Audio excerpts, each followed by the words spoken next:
السلام علیکم. یہ میری آپ سے 451 یعنی 491 ملاقات ہے. امید ہے آپ خیریت سے ہوں گے. میرا چینل سبسکرائب کریں، لائک کریں، دعاؤں میں یاد رکھیں. اس چینل میں میں اپنی کافی ویڈیو اپلوڈ کر چکا ہوں.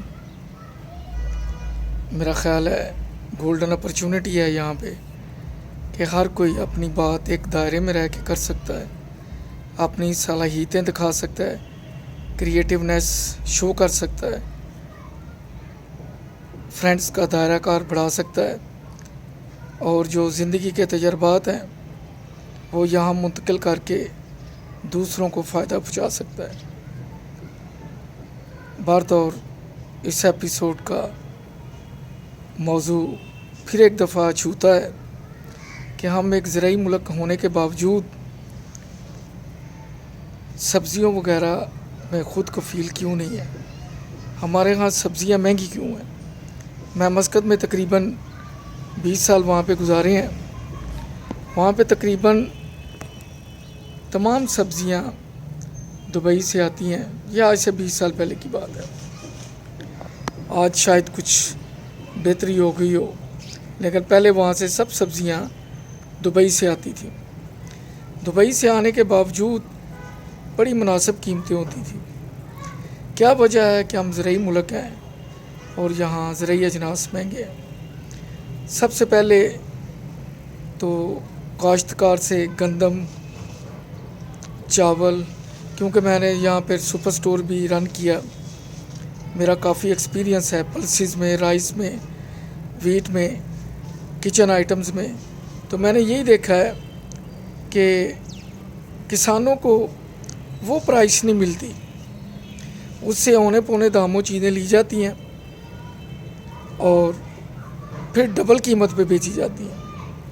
مجھے یاد ہے کہ آج سے 7-8 سال پہلے چاول کسانوں سے 30-32 روپے خریدا گیا اور بیچا 70-80 اور 100 کے قریب گیا. یہ ایک خاص مافیا ہے جو ساری سچویشن کو مینیپولیٹ کرتا ہے.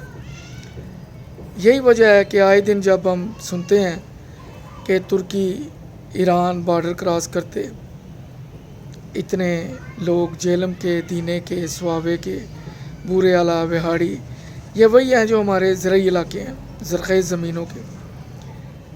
چونکہ ذرائع سے آمدنی کم ہو گئی، بجلی مہنگی ہو گئی، پھر بجلی آتی نہیں، ٹیوب ویل کیسے چلیں گے، سیم طور کے مسائل ہیں، بیج مہنگے ہو گئے، کھادیں مہنگی ہو گئی. تو کسانوں نے بھی، ان کی نئی نسل نے، بجائے اس کے کہ وہ وہاں محنت کرتے، انہوں نے سوچا کہ ہمیں بھی باہر جانا چاہیے. لہذا لوگوں کا زراعت کی طرف رجحان کم ہو گیا. جب سے ٹریکٹر کی زراعت کے علاوہ روڈ پہ مصروفیت بڑھ گئی، ٹریکٹر ٹرالی کی، اس کی وجہ سے اس کی قیمتیں بھی وہ نہیں رہیں جو زراعت کے لیے ہونی چاہیے تھی، کیونکہ وہ ملٹی پرپز ہو گیا. اب جو بڑے ذمہ دار تھے انہوں نے، چونکہ انہیں کام کرنے والے لڑکے نہیں ملتے تھے، بزرگ جو تھے وہ اب اس قابل نہیں کہ وہ کاشتکاری کریں، حالانکہ جدید مشینیں بھی آ گئی ہیں، لیکن وہ پرافٹ نہیں ملتا خرچے کے بعد. اس لیے انہوں نے کیا کیا کہ انہوں نے کنسٹرکشن انڈسٹری میں انویسٹ کرنا شروع کر دیا. زمینیں بیچ کے یا رہن رکھ کے کنسٹرکشن انڈسٹری میں آ گئے. یہاں کئی ایک نے یا سب نے مل کے میڈیکل کالج کھول لیے. یہاں پھر انہوں نے انہی زمینوں پہ کالونیاں اور ٹاؤن بنانے شروع کر دیے. اس طرح ہمارا جو کسان زراعت سے منسلک تھا وہ آہستہ آہستہ اس شعبے سے دور ہوتا گیا، کیونکہ اسے پتہ ہے کہ مجھ سے اجناس خریدنے کے ٹھیک 3-4-5-6 ماہ بعد آڑتی حضرات سے جب گزرتا ہے، جب تاجر کے پاس جاتا ہے، تھوک سے نکل کے پرچون پہ جاتا ہے، تو اس کی قیمت دگنی سے تگنی ہو گئی ہوتی ہے. اس طرح وہ کسان ڈسہارٹ ہو جاتا ہے۔ جو بجلی کی سپلائی ہے اس کے مسائل علیحدہ ہیں، کھاد ہے، پیسٹیسائڈ ہیں، لیکن وہ بھی 2 نمبر ہے۔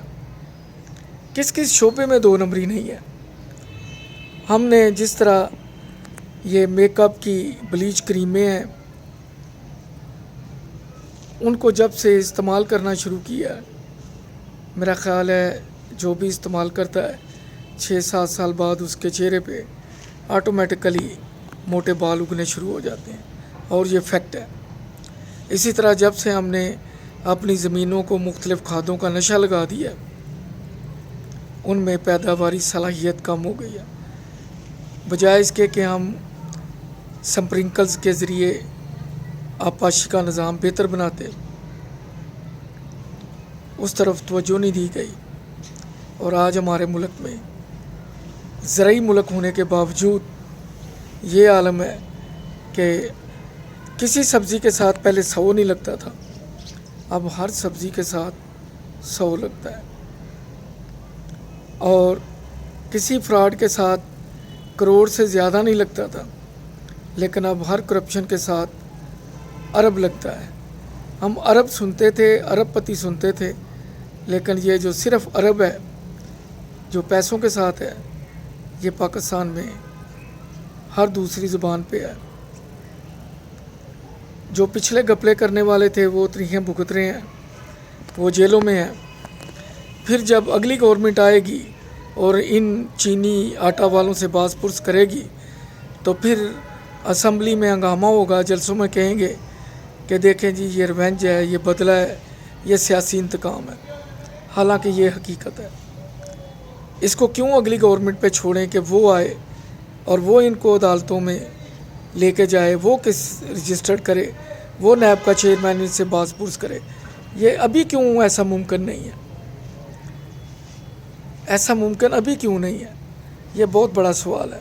حالانکہ سیکیورٹی ادارے موجود ہیں، انویسٹیگیشن ایجنسیاں موجود ہیں، ہمارا CID کا نظام موجود ہے، نیب کا ادارہ موجود ہے، پھر بھی یہ لوگ کیوں بچ نکلتے ہیں؟ اس کا دوسرا مطلب کوئی نہیں، صرف ایک ہی ہے کہ وہ ہر وقت، میں تو یہی کہوں گا کہ وہ ہر وقت گورنمنٹ میں ہوتے ہیں، ہر گورنمنٹ کے ہر دل عزیز ہوتے ہیں، لہذا ان سے کوئی باز پرس نہیں ہوتی۔ پتہ نہیں میری بات میں وزن ہے یا نہیں، تجزیہ غلط ہے یا صحیح ہے، لیکن مسئلہ کچھ ایسا ہی ہے کہ ذمہ داروں نے اب میڈیکل کالجز، ٹاؤنز، اسکولوں کی فرنچائز، کالجز کی فرنچائز، ریئل اسٹیٹ وغیرہ، ان میں پیسہ انویسٹ کرنا شروع کر دیا ہے۔ لیبارٹریز قائم کر لی ہیں، پرائیویٹ ہاسپٹل ہیں، وہاں پہ ڈاکٹروں کو ہائر کر لیا ہے۔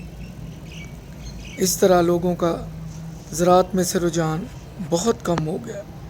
یہ بہت بڑا لمحہ فکری ہے، گورنمنٹ کو اس کی طرف توجہ دینی چاہیے۔ گورنمنٹ نے 22 لوگوں کو پکڑتے 22 کروڑ کو مہنگائی کا ٹیکہ لگا دیا اور 22 کروڑ کو اپنا دشمن بنا لیا۔ اپوزیشن کو جلسہ کرنے کی کوئی ضرورت نہیں۔ جس طرح گیس اور بجلی کا جب گھر میں بل آتا ہے دروازے کے نیچے، تو اہل خانہ کے ہوش و خواص اڑ جاتے ہیں۔ وہ تو مہینے میں ایک بار آتا ہے، ہر مہینے آتا ہے لیکن ایک بار آتا ہے، لیکن جب خاتون خانہ یا صاحب خانہ شاپنگ کے لیے جاتے ہیں، اور ظاہر ہے تقریباً روزانہ جانا ہوتا ہے، تو وہاں سے نئی خبر لے کے آتے ہیں۔ ایسے ہی جیسے آپ گھر میں کہتے ہیں سینیٹائزر ہونا چاہیے تاکہ کرونا کے جراثیم نہ آئیں، ہینڈ واش کریں، لیکن گورنمنٹ اس پہ کبھی توجہ نہیں دیتی کہ یہ جو ہم مہنگائی کے جراثیم گھروں میں بھیج رہے ہیں، جو ڈائننگ ٹیبل پہ بھیج رہے ہیں، اس کا امپیکٹ کیا ہے۔ اپوزیشن کی باتوں میں شاید وزن نہ ہو، شاید وہ جھوٹ ہی کہہ رہے ہوں، لیکن جب اقتدار میں پارٹی ہے وہ اپنے وعدوں سے پیچھے ہٹ جاتی ہے، اور ان پہ جب کوئی الزام لگاتی ہے تو لوگ اسی ترازو میں تول کے کہتے ہیں کہ یہ وہی ہیں 50 لاکھ گھر 1 کروڑ نوکریوں والے. بجلی کی قیمتوں میں، گیس کی قیمتوں میں کہتے تھے کہ وزیر اعظم چور ہے. تو چونکہ یہ پریکٹیکلی نہیں ہو سکا، لہذا لوگوں کے ذہن میں یہ چیز بیٹھ گئی ہے کہ یہ جو بھی بات کرتے ہیں وہ غلط بات کرتے ہیں. پھر اوپر سے نیب پکڑتا ہے، 8-9 ماہ بعد لوگ عدالتوں سے ضمانت پہ آ جاتے ہیں. معزز عدالتوں کے ریمارکس بھی آتے ہیں جو حکومت اور نیب کے خلاف ہوتے ہیں. مجھے یاد ہے وہ GDC میں توقیر صادق تھے. یہ میرا خیال ہے آصف زرداری صاحب کا دور تھا. سپریم کورٹ نے اسپیشل ان کو دبئی سے بلایا. اربوں کے گھپلے تھے، کدھر گئے ہیں وہ. ڈاکٹر عاصم تھے، اربوں کے الزام تھے، کدھر گئے ہیں وہ. شرجیل میمن تھے، اربوں کے الزام تھے، کدھر گئے ہیں وہ فائلیں کدھر گئی ہیں. اس طرح موجودہ گورنمنٹ کے کچھ پروجیکٹ ہیں جو نیب کے توجہ طلب ہیں، لیکن ہم شہری پچھلے 70 سال سے یہی دیکھ رہے ہیں. یہاں تو مشرف صاحب کا دور بھی آیا جس میں کڑا احتساب ہوا، لیکن بچنے والے پھر بچ گئے. اور زلزلے سے رقوم آئی تھی. آج بھی آزاد کشمیر میں اور دوسرے جو علاقے تھے زلزلے سے متاثر، وہاں پہ ٹی وی پہ نیوز سنتے ہیں برسی کے موقع پہ کہ اسکول بغیر چھتوں کے ہیں، ٹوائلٹس نہیں ہیں، اسٹوڈنٹ کھلے آسمان تلے پڑھ رہے ہیں. یہ اربوں خربوں کدھر جاتے ہیں؟ اگر صرف نواز شریف شہباز شریف لے گیا ہے، چلیں وہ تو میرا لے 1% ہوگا ٹوٹل کرپشن کا، یہ 99% کدھر گیا ہے؟ اس پہ بھی توجہ دینی چاہیے. میرے کسی جملے فکرے سے کسی کی دلداری ہوئی تو معذرت چاہوں گا. حقیقت یہی ہے. اپنا خیال رکھیے، کمنٹس لکھیے، لائک کیجیے، دعاؤں میں یاد رکھیے.